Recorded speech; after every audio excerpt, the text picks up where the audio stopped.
From underground churches in Ethiopia to one of the largest salt plains in the world, here are some of the eeriest places in Africa. Hey guys, this is your host, American Eye, but today I'm right here on Titanic, bringing you this video. Namus. Libya is a fairly large country in Africa that appears to be the same color for miles and miles, but from an aerial view, you'll notice a large black dot that seems to stand out. This is Namus. It's an oasis that formed in the middle of a volcanic crater, and the change in color of the sand is from an extinct volcano that once spewed lava in the area. Its name translated to the oasis of mosquitoes due to the large amount of mosquitoes here. It was unknown outside of Africa until the late 19th century when a French soldier was being kept prisoner here. It served as an important watering hole for caravans trying to make their way across the vast Saharan desert, and it kind of stands out if you're in the area. Kolmanskop, Namibia. Africa is home to their own creepy remote ghost towns as well. With discoveries of diamonds and other rare resources, small towns were beginning to keep up with supply and demand for these sought-after jewels. This ghost town was originally built to house miners of valuable gemstones that were found in the desert. German prospectors flocked to this area, hoping to strike it rich. The town's population diminished after World War I. The area was also hit by a windstorm, and this photo shows how sand is beginning to reclaim this territory, slowly but surely. The site is popular for photographers who enjoy the way the houses look buried under sand. Although it's sort of near a small airport, if you can make it out here, you'll definitely feel like you're in a remote wasteland. Completely surrounded by desert sands, many of the houses are surprisingly in good condition despite a whole century going by. The Nyiragongo volcano. Located in the Democratic Republic of the Congo, the world's largest lava pit is certainly somewhere no one is willing to set foot on. It's called the Nyiragongo volcano, and it's a stratovolcano that's either constantly pluming smoke or covered in hot lava. There are no reports of scientists making it into the crater of this volcano because it's extremely dangerous and not an easy trail. Large amounts of poisonous carbon dioxide gas is known to seep through it and also cause destruction quietly by being transported through the wind. The word mazuka is Swahili for evil wind that many people are frightened by. Lava lakes like we see here were building up right before 2002 when it erupted and completely transformed the entire landscape outside the city of Goma. The carbon dioxide gas is the most devastating threat about this volcano, and even though it's monitored by scientists 24/7, it's still unclear when it might erupt again. The Congo rainforests. Africa is a vast, mysterious place with many dense forestation in the center of the continent. It wasn't long before explorers to this uncharted territory began to get a little bit frightened by what mysterious unknown creatures could be out there. One of them was known as the Kongamato, which is allegedly a massive pterodactyl-type creature that flies through the jungles of the Congo and attacks people's boats. They would come around from the sky and peck at anyone trying to float around on the rivers. Most of the legends came from locals until 1956, when finally an engineer sighted a creature that was described as a flying creature with a wingspan of about 4 to 7 feet. The next year, another adventurer came to the area, and he left with a claw wound to the chest. He was rather convinced that the animal was prehistoric. Could some animals have possibly survived the mass extinction that took place millions of years ago? Or is everyone just slightly delusional?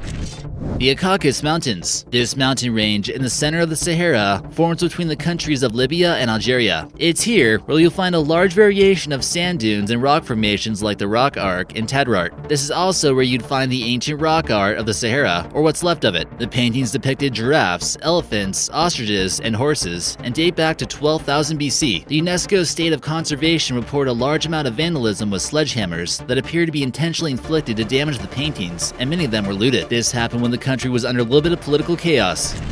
The Skeleton Coast. The scariest thing about Angola's beaches is that no one knows exactly which beach is going to be the most dangerous. Angola recently ended a brutal civil war where millions of landmines were placed all over the country, including the beaches. Many surfers are impressed with Angola's beautiful waves and 77 miles of coastline. People who are attempting to go to the beaches south of Cabo Ledo are basically playing Russian roulette. Many efforts have been made to remove landmines from the beaches, but there's over 700 remaining minefields out there still in Angola. Surf at your own risk. Many abandoned boats are also found along the coast as well, like we see here in this photo. Angola didn't become an independent nation until 1975, and it was around this time when many boats were left abandoned. Many efforts have been made to remove the ships from the beaches, but they become somewhat of a tourist attraction in any case. Many Portuguese ships can be found getting consumed by iron-ingesting microbes.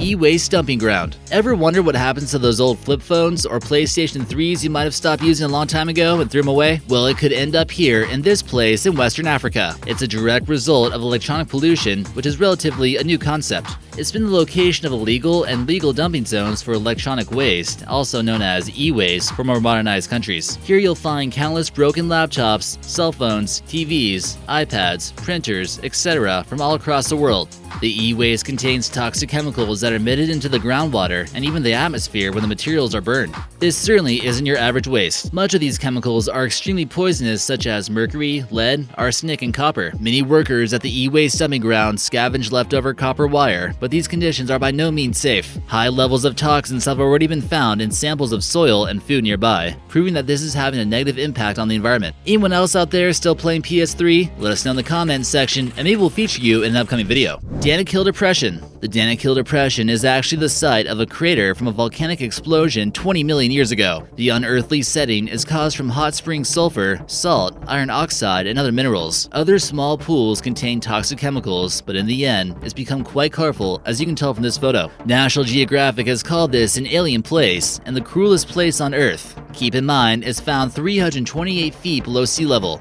There actually used to be a settlement at this location, but it was abandoned after mining a few tons of salt. With an average of 121 degrees in July, people who come to this region just want to get a few things and get the heck out. The landscapes of this place certainly don't seem like anywhere else on Earth. The Dalal sulfur springs emit a horrendous odor and make up part of Ethiopia's Danakil Depression. Makgadikgadi Pan. Located in the country of Botswana is one of the largest salt plains in the world, which gives it a mysterious look, as though if it was on the surface of an alien planet. The area here is larger than the country of Switzerland and is surrounded by desert.